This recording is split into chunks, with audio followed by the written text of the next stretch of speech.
அனைவருக்கும் வணக்கம். அரசு அதிகாரிகளை உருவாக்கும் நோக்கில் உங்கள் இம்பல்ஸ். ஸோ நம்ம ஜியாகிரபியோட பாக்ஸ் கண்டென்ட்ஸ் எல்லாமே பார்த்துட்டு இருக்கோம். இப்போ 10th புக்ல இருக்கக்கூடிய ஜியாகிரபி கண்டென்ட்ஸ் எல்லாமே பார்க்கலாம். ஸோ போன வீடியோ வரைக்கும் 9th இருக்கக்கூடிய எல்லா ஜியாகிரபி கண்டென்ட்ஸும் நம்ம பார்த்துருக்கோம், சரிங்களா? ஸோ 10th லெசனை பொறுத்த வரைக்கும் 10th புக்ல இருக்கக்கூடிய ஒவ்வொரு லெசனும் ரொம்ப ரொம்ப இம்பார்ட்டன்ட். இதுல இருந்து கொஸ்டின்ஸ் இல்லாம இல்லவே இல்லை. ஜியாகிரபில இருந்து கொஸ்டின் கேட்கணும் அப்படின்னாலே இந்த ஒரு 5 லெசன்ஸ் இருந்து மட்டும் தான் கேட்பாங்க. ஸோ ஆல்மோஸ்ட் இந்த 10th லெசன் படிச்சோம்னாலே நம்ம எல்லாமே கவர் பண்ணிடலாம். ஆனா இதுக்கு முன்னாடி இருக்கக்கூடிய லெசன்ஸ் எல்லாமே என்ன அப்படின்னா அதோட பேசிக் தெரிஞ்சா மட்டும் தான் நம்ம அடுத்தடுத்து நம்ம படிக்க முடியும் அப்படிங்கறதா ஒரு முக்கியமான விஷயம், சரிங்களா? ஸோ மோஸ்ட்லி கொஸ்டின்ஸ் இந்த 5 லெசன்ஸ்ல இருந்து தான் வரும், ஓகேங்களா? ஸோ இந்த லெசன் ரொம்ப ரொம்ப இம்பார்ட்டன்ட். இதுல இருக்கக்கூடிய இதுக்கப்புறம் வரக்கூடிய எல்லா இந்த 5 லெசன்ஸுமே ரொம்ப ரொம்ப இம்பார்ட்டன்ட். அதை பார்த்துக்கோங்க. ஸோ ஃபர்ஸ்ட் லெசன் என்ன அப்படின்னு சொல்லி பார்த்தோம்னா இந்தியா அமைவிடம், நிலத்தோற்றம் மற்றும் வடிகால் அமைப்பு அப்படிங்கறத கொடுத்துருக்காங்க, சரிங்களா? ஸோ இதுல என்னென்ன கண்டென்ட்ஸ் எல்லாம் இருக்கு அப்படிங்கறத பார்க்கலாம். ஸோ ஃபர்ஸ்ட் ஒன், ஸோ இந்த பாக்ஸ் என்ன கொடுத்துருக்காங்க அப்படின்னா மேற்கு, கிழக்கு மற்றும் வடக்கு, தெற்கு பரவல். அதாவது நம்மளோட இந்தியாவோட பரவல் என்ன இருக்கு, நிலத்தோற்றம் பற்றியா கொடுத்துருக்காங்க. ஸோ அப்போ இந்தியா வந்து எப்படி பரவி இருக்கு அப்படின்னு சொல்லி பார்த்தோம்னா ஸோ மேற்குல இருந்து கிழக்காகவும் வடக்குல இருந்து தெற்காகவும் பரவி இருக்கு அப்படிங்கறது இதுல சொல்லியிருக்காங்க. ஸோ அடுத்தது அதிக மற்றும் குறைந்த பரப்பளவு உள்ள மாநிலங்கள், இது எல்லாம் தான் இதுல இருக்கு, சரிங்களா? சோ இது என்ன அப்படிங்கறத நம்ம கண்டுபிடிக்கணும் அப்படின்னு சொல்லியிருக்காங்க. மேற்கு கிழக்கு பரவல் என்ன, சோ எவ்வளவு கிலோமீட்டர் வந்து பரவி இருக்கு, வடக்கு தெற்கு என்ன அப்படிங்கறத கொடுத்திருக்காங்க. சோ எது வந்து அதிக மாநிலங்கள், எது குறைந்த பரப்பளவு மாநிலங்கள் அப்படிங்கறதையும் கண்டுபிடிக்கணும். சர்வதேச எல்லைகளை கொண்டாத மாநிலங்கள் ஆகியவற்றை கண்டிருக்காங்க. சோ இதெல்லாம் நம்மளுக்கு கொடுத்துருக்கக்கூடிய ஒரு டாஸ்க், சரிங்களா? சோ இது கண்டென்ட் இல்ல. ஸோ நெக்ஸ்ட் ஒன், இந்த பாக்ஸ் என்ன கொடுத்துருக்காங்கன்னு பார்க்கலாம். ஆந்திர பிரதேசத்தினுடைய தலைநகரம் அமராவதி நகர் ஆகும், ஓகேங்களா? ஸோ இது வந்து இப்போ நம்ம பிரிச்சிருக்காங்க, ரைட்? ஸோ 2024 வரைக்கும் ஆந்திராவும் ஹைதராபாடும் ஒட்டுக்காவே இருக்கிறதுக்காக சொல்லியிருந்திருக்காங்க. ஸோ மாநில மறுசீரமைப்பு சட்டம் வந்து பிரிச்சதுக்கு அப்புறமே வந்து 2024 வரைக்கும் ரெண்டுமே ஒட்டுக்காக தான் செயல்படும். 2024க்கு மேல அது ரெண்டும் தனித்தனியே பிரிந்து செயல்படும். இதோட கேபிட்டல் மாறும், இதோட கேபிட்டல் மாறும் அப்படிங்கிறத நம்ம சொல்லியிருப்பாங்க, ரைட்? ஸோ அப்படி பார்க்கும்போது இப்போ ஆந்திர பிரதேச மறுசீரமைப்பு சட்டத்தின்படி 2024 வரை ஹைதராபாத் நகரம் அப்படிங்கிறது ஆந்திர பிரதேசம் மற்றும் தெலுங்கானா மாநிலங்களும் தலைநகராக இருக்கும் அப்படின்னு சொல்லிட்டாங்க. ஸோ இப்போ என்ன ஆயிடுச்சு அப்படின்னா ஆந்திரா தனியா பிரிஞ்சிருச்சு, தெலுங்கானா தனியா பிரிஞ்சிருச்சு. ஸோ ஆந்திர பிரதேச தலைநகரம் அப்படின்னு சொல்லி பார்க்கும்போது அமராவதி நகர் அப்படிங்கிறது நம்மளுக்கு தெரியும். அமராவதி வந்து நம்ம செட் பண்ணியிருக்கோம்.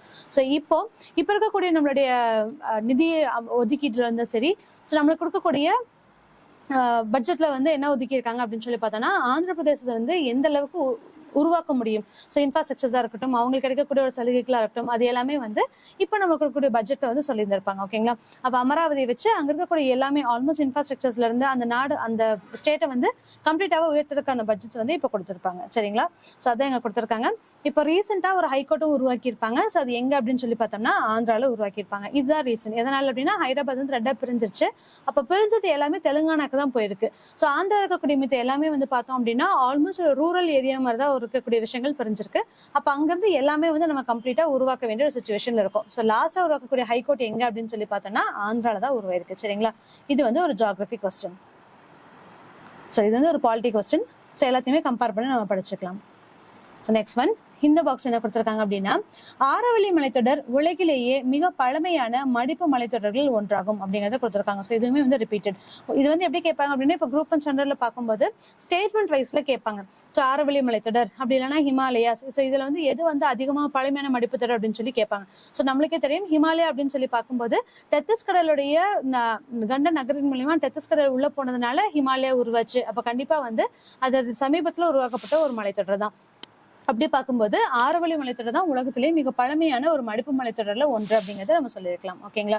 ஸோ இதனாலதான் இந்த ஆரவல்லி மலைத்தொடர் இருக்கிற ரீசன்னாலதான் நம்மளுக்கு வந்து இந்த இடத்துல இருக்கும், ரைட்? ஸோ நர்மதா, தப்தி, இதுக்கு நடுவுல ஆரவல்லி ஹில்ஸ் இருக்கும். ஸோ இதனால என்ன ஆகுது அப்படின்னா இந்த பக்கம் வந்து நம்ம இதுக்கு முன்னாடியே பார்த்திருப்போம் மழை பெறும் மாநிலங்கள், மழை பெறாத மாநிலங்கள் அப்படிங்கறத போன வீடியோஸ்ல பார்த்திருப்போமா? ஸோ அப்போ இந்த பக்கம் இப்படி பட்டு காத்து மோதுறது மூலமா இந்த பக்கம் மழை வராது. அதனாலதான் ராஜஸ்தான் எல்லாமே வந்து பாலைவனமாக இருக்கு, ஓகேங்களா? ஸோ இதுல இருந்து மும்பை, மகாராஷ்டிரா அப்படிங்கிறதுலயுமே இங்க அதிகமான மலைத்தொடர் உருவாகும். ஏன் அப்படின்னா இங்க பட்டு இந்த இடத்துலயே வந்து மழை உருவாகும். அதனால மழை அதிகமா இருக்கும், சரிங்களா? ஸோ இதெல்லாமே நம்ம போன கிளாஸஸ்ல பார்த்திருப்போம். ஜஸ்ட் நம்ம கொடுத்திருந்தது. ஸோ இந்த மேப் ரொம்ப ரொம்ப இம்பார்ட்டன்ட். மேப் வச்சு ஜியாகிரபிஸ் படிக்கும்போது ரொம்ப ஈஸியா அவங்களால அந்த எல்லாமே கவர் பண்ணிக்க முடியும். அதே மாதிரி ஈஸியா ஞாபகமும் வச்சுக்க முடியும் எந்த இடத்துல எது நடக்குது அப்படிங்கக்கூடிய விஷயங்களை வச்சு. ஸோ இந்த பாக்ஸ் என்ன கொடுத்துருக்காங்கன்னு பார்க்கலாம். இமயமலை பல சிகரங்களினுடைய இருப்பிடமாக உள்ளது. ஸோ இதுவுமே அப்படிதான். ஹிமாலயா அப்படிங்கிறது இட்ஸ் அ ஹில். அதுல வந்து இருக்கக்கூடிய பீக் பத்தி தான் நம்ம சொல்லியிருப்பாங்க. ஸோ எவரெஸ்டா இருக்கட்டும், கஞ்சன்ஜங்காவா இருக்கட்டும், இந்த மாதிரி இருக்கக்கூடிய K2 இது எல்லாமே வந்து பார்த்தோம் அப்படின்னா அதில் இருக்கக்கூடிய ஒவ்வொரு பீக் தான். ஸோ இதுல வந்து உயர்ந்தது அப்படின்னு சொல்லி பார்க்கும்போது எவரெஸ்ட் சிகரம் அப்படிங்கிறது தான். சரிங்களா? உலகில் உள்ள ஏனைய மலைத்தொடரை காட்டிலும் அதிகமான சிகரங்களை கொண்டுள்ளது. ஸோ இதுவுமே வந்து ரொம்ப ரொம்ப இம்பார்ட்டன்ட். அதிகமான ஹையஸ்ட் பீக்ஸ் எதுல இருக்கு அப்படின்னு சொல்லி கேட்டோம்னா ஹிமாலயால தான் இருக்கு. உலகில் உள்ள 14 உயரமான சிகரங்கள்ல 9 சிகரங்களை தன்னகத்தை கொண்டுள்ளது. ஸோ அதனால வேர்ல்ட் வைட் பார்க்கும்போதுமே இருக்கக்கூடிய ஹையஸ்ட் பீக்ஸ் எங்க இருக்கு அப்படின்னு சொல்லி பார்த்தோம்னா ஹிமாலயாஸ்ல தான் இருக்கு. Next one.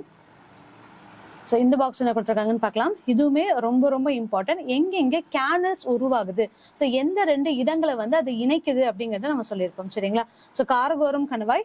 ஸோ காரகோரம் கணவாய் எங்க இருக்கு அப்படின்னா ஜம்முவையும் காஷ்மீரையும் இணைக்கக்கூடிய ஒரு கணவாய் தான் இந்த காரகோரம் கணவாய் இருக்கு. நெக்ஸ்ட் ஒன் ஜோஷிலா கணவாய், சிப்கிலா கணவாய். இது எங்க இருக்கு அப்படின்னு சொல்லி பார்த்தோம்னா ஹிமாச்சல் பிரதேஷ்ல இருக்கு. பொமிடிலா கணவாய் அப்படிங்கிறது அருணாச்சல் பிரதேசம்ல இருக்கு. நாதுலா மற்றும் ஜெலிப்லா கணவாய் அப்படிங்கிறது சிக்கிம்ல இருக்கு. ஓகேங்களா? இது எல்லாமே ஹிமாலயாவில் இருக்கக்கூடிய முக்கியமான கேனல்ஸ் ஒரு கணவாய் அப்படிங்கறது சொல்லியிருக்காங்க. ஸோ இது வந்து மேட்ச் ஃபாலோயிங் கொஸ்டின்லயும் நம்மளுக்கு கேட்கலாம், எது எந்த இடத்துல இருக்கு அப்படிங்கக்கூடிய ஒரு விஷயம். சரிங்களா? பாகிஸ்தானையும் ஆப்கானிஸ்தானையும் இணைக்கக்கூடிய கைபர் கணவாய் மற்றும் பாகிஸ்தானில் உள்ள போலன் கணவாயும். ஸோ கைபர் போலன் கணவாய் வழியா தான் நம்மளுக்கு வந்து சிந்து சமவெளியில நுழைஞ்சிருப்பாங்க. ஸோ கஜ்னி முகமது படையெடுப்பு அப்படிங்கிற எல்லாமே நம்ம 6th ஸ்டாண்டர்ட்ல படிச்சிருப்போம். ரைட்? ஸோ அதுதான் இங்க கொடுத்திருக்காங்க. இது எங்க இருக்கு அப்படின்னு சொல்லி பார்த்தோம்னா பாகிஸ்தானையும் ஆப்கானிஸ்தானையும் இணைக்கக்கூடிய ஒரு இடம் தான் வந்து கைபர் கணவாய். அங்கிருந்து பாகிஸ்தான்ல இருந்து பாகிஸ்தான் இருக்கக்கூடிய போலன் கணவாய் அப்படிங்கிறது வந்து இந்தியாவை இணைச்சிருக்கக்கூடிய ஒரு விஷயமா இருக்கும். ஓகேங்களா?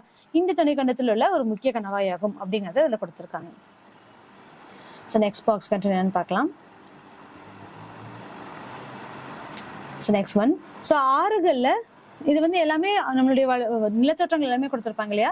ஸோ அப்ப ஆறுகளை பார்த்தோம் அப்படின்னா எது வற்றக்கூடிய ஆறு, வற்றாத ஆறு, இதுல மேஜரா ஆறுகள் எங்க உருவாயிருக்கும் அப்படிங்கிறது எல்லாமே இங்க கொடுத்திருக்காங்க. ஸோ அப்படியே பார்க்கும்போது இமயமலை ஆறுகள் அப்படின்னு சொல்லி பார்த்தோம்னா சிந்து, கங்கை, பிரம்மபுத்திரா இது 3மே வந்து பார்த்தோம் அப்படின்னா மேக்சிமம் வற்றாத ஆறுகளா தான் இருக்கும். ஏன் அப்படின்னா எல்லா தென்மேற்கு பருவக்காற்றிலும் சரி, வடகிழக்கு பருவக்காற்றிலும் சரி அங்க மழைப்பொழிவு இருக்கும். அப்படி மழைப்பொழிவு கண்டினியூஸா இருக்கனால அது எல்லாமே வற்றாத ஆறுகளா இருக்கும். இதனாலதான் இது வந்து வற்றாத ஜீவ நதிகள் அப்படின்னு சொல்லி அழைக்கப்படக்கூடிய 3 ஆறுகள். சோ எது அப்படின்னு பார்த்தோம்னா சிந்து, கங்கை, பிரம்மபுத்திரா. அதே மாதிரி தீபகற்ப ஆறுகள் அப்படின்னு சொல்லி பாக்குறோம். சோ இது என்னன்னா இது இந்தியான்னு வச்சுக்கோங்க. ஓகேங்களா? சோ நம்ம பிரிச்சிருப்போம். இது வந்து புறதீபகற்ப ஆறு அப்படின்னு சொல்லி இருக்கும். இது வந்து தீபகற்ப ஆறு அப்படிங்கறத நம்ம பிரிச்சிருப்போம். ரைட்? சோ அப்ப இந்த தீபகற்ப ஆறுகளை என்னென்ன ஆறுகள் பாயுது அப்படின்னு சொல்லி பார்த்தோம்னா நர்மதை, தபதி, மகாநதி, கோதாவரி, கிருஷ்ணா, காவேரி. இதுலயே வந்து மிக நீளமான, அதாவது தென்னிந்தியாவினுடைய மிக நீளமான நதி அப்படின்னு சொல்லி கேட்டோம்னா கோதாவரி வரும். சோ இதுவே நர்மதை, தபதி எல்லாமே அரபிக்கடல கலக்கும். மிச்ச ஆறுகள் எல்லாமே வந்து வங்காள விரிகுடாவில கலக்கும் அப்படிங்கறத நம்ம இதுல பார்த்திருப்போம். ஓகேங்களா? சோ இதுதான் வந்து ஆறுகளோட டெஃபினிஷன்ஸ். மித்த கண்டென்ட்ஸ் எல்லாமே வந்து பார்த்தோம்னா உங்களுக்கு கீழே கொடுத்திருப்பாங்க. ஜஸ்ட் ஒரு என்னென்ன கொடுத்திருக்காங்கன்னு ஒரு ஜஸ்ட் மட்டும் நான் உங்களுக்கு சொல்லியிருக்கேன். So next one. ஸோ இதெல்லாம் கேட்டிருக்காங்க. இங்க பாருங்க மேற்கு நோக்கி பாய்மார்கள். இதெல்லாமே வந்து மேற்கு நோக்கி பாய்மார்கள் அப்படின்னு சொல்லி கொடுத்திருப்பாங்க. விச் இஸ் என்ன அப்படின்னா இது எல்லாமே வந்து அரபிக்கடல்ல கலக்கக்கூடிய ஒரு ஆறுகளா இருக்கும். ஓகேங்களா? ஸோ அடுத்தது எந்த ஆற்றல் ஜெர்சப்பா நீர்வீழ்ச்சி உள்ளது, அதாவது ஜோக் வாட்டர் ஃபால்ஸ் எங்க இருக்கு அப்படின்னு சொல்லி கேட்டிருக்காங்க. ஸோ அது எங்க இருக்கும் அப்படின்னு சொல்லி பார்த்தோம்னா கர்நாடகால இருக்கும். ஓகேங்களா? கர்நாடகால எந்த ரிவரோட இதுல வந்து இந்த வாட்டர் ஃபால்ஸ் உருவாயிருக்கும் அப்படின்னு சொல்லி பார்த்தோம்னா ஷராவதி அப்படிங்கக்கூடிய ஒரு ஆறுல தான் இது உருவாயிருக்கும். சரிங்களா? ஸோ ஷராவதி ஆற்றுல ஜோக் நீர்வீழ்ச்சி, ஜோக் வாட்டர் ஃபால்ஸ் அப்படிங்கிறது உருவாயிருக்கும். ஸோ அதை அதில் கேட்டிருக்காங்க. இதெல்லாம் வந்து நம்ம தெரிஞ்சுக்கிறதுக்கான ஒரு கொஸ்டின்ஸ். ஸோ தென்னிந்தியாவோட ஆறுகளின் சிறப்பியல்புகள். ஸோ இதெல்லாமே என்னென்னு கொடுத்துருக்காங்க. இதுவுமே ரொம்ப ரொம்ப இம்பார்ட்டன்ட். இதில் இருக்கக்கூடிய எல்லாமே இம்பார்ட்டன்ட் திங்ஸ். ஸோ என்ன சொல்லியிருக்காங்கன்னா மேற்கு தொடர்ச்சி மலையில உற்பத்தி ஆகுது அப்படிங்கிறது சொல்லியிருப்பாங்க. குறுகலான மற்றும் நீளம் குறைந்தவையா இருக்கும். தென்னிந்திய ஆறுகளுக்கும் வட இந்திய ஆறுகளுக்கும் உள்ள டிஃபரன்ஸ். ஸோ அது எல்லாமே வற்றா ஜீவ நதிகள் அப்படின்னு சொல்லியிருப்பாங்க. ஸோ அப்படி பார்க்கும்போது இது வந்து வற்றும் ஆறுகளா இருந்திருக்கும். நீர் மின்சாரம் உற்பத்திக்கு ஏற்றது.